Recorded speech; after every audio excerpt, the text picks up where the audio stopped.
Most people think flow is magic, some mystical zone only prodigies ever touch. But that's not true. Flow isn't magic and it isn't luck. It's chemistry you can control. When it hits, time dissolves. Your movements feel effortless. Your mind and body sync like one organism. That's not talent. That's your brain's best setting. The psychologist Mihaly Csikszentmihalyi, yeah, the name's impossible to pronounce, spent decades decoding what he called optimal experience. His discovery was simple.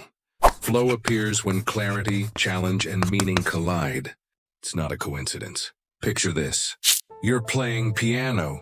If the piece is too easy, you drift. Too hard, you quit. But when it stretches you just enough to demand your full attention, you vanish into the music. The same reason video games are so addictive. They're engineered for flow, clear goals, instant feedback. A difficulty curve that grows with your skill. They don't just entertain your brain. They trap it in the perfect rhythm of progress.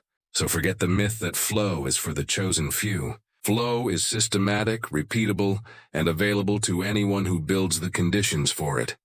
And those conditions begin with 5 key ingredients. 1. Non-clarity. The fastest way to kill focus is vagueness. Saying, "I'll work on my project" means nothing. But I'll write 200 words of my intro paragraph. That's direction. 1 clear goal equals 1 clear mind. Before every session, define your target. Put it where you can see it. You can't hit what you can't see. 2. Challenge meets skill. Flow lives in that 7 out of 10 zone, where it's hard enough to stretch you, but not enough to snap you. That's the sweet spot. The place where boredom dies and anxiety can't reach you. A pianist has scales. A gamer has levels. You have progress that stretches you just beyond comfort. That friction is the spark. 3. No distractions. Flow is like glass. 1 notification and it shatters. Airplane mode on. Tabs closed. Door shut. Think of your attention like oxygen. The more leaks, the faster you suffocate. A pilot doesn't check Instagram mid-flight. You shouldn't either. Protect your attention like your life depends on it, because your best work does.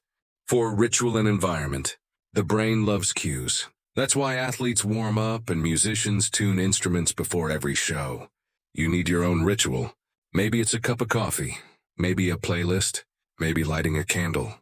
Do it consistently, and your brain starts to learn this means focus time.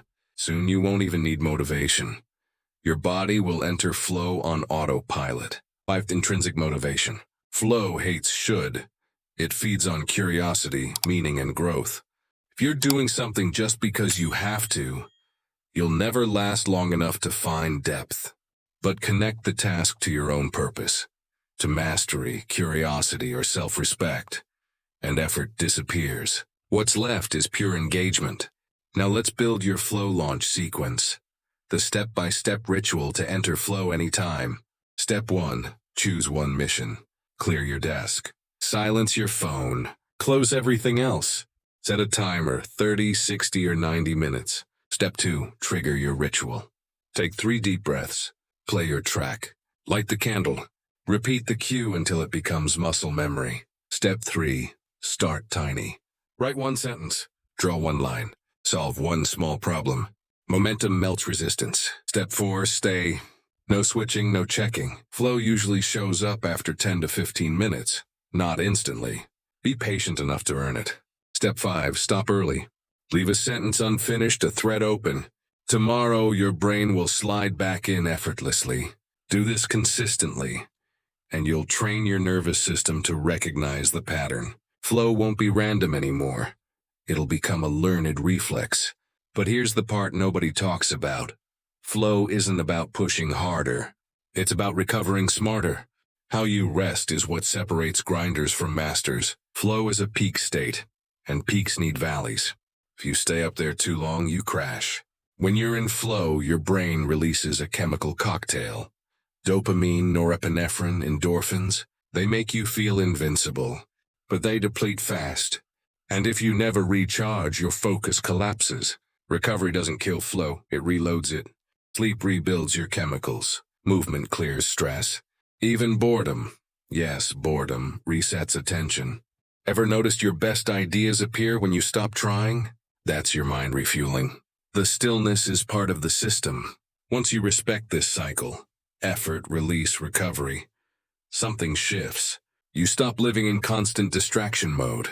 You stop measuring days in wasted hours and start measuring them in moments of deep presence. Flow becomes not something you chase, but something you cultivate. Each time you enter it, you're teaching your brain that depth feels better than dopamine. You're wiring yourself to prefer mastery over mindless stimulation. Confidence grows naturally because you're no longer guessing at your potential. You're living it.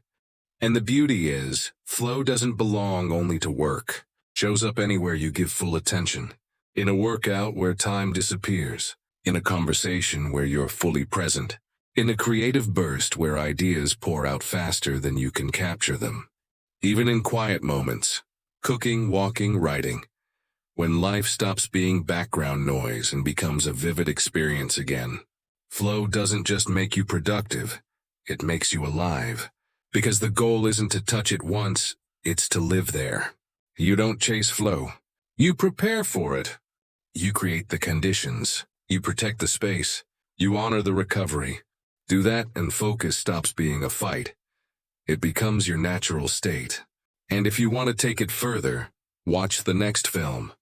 The fastest way to rebuild your focus. Because flow only starts when your attention is strong enough to reach it. Once you master that, nothing can pull you out of the zone again.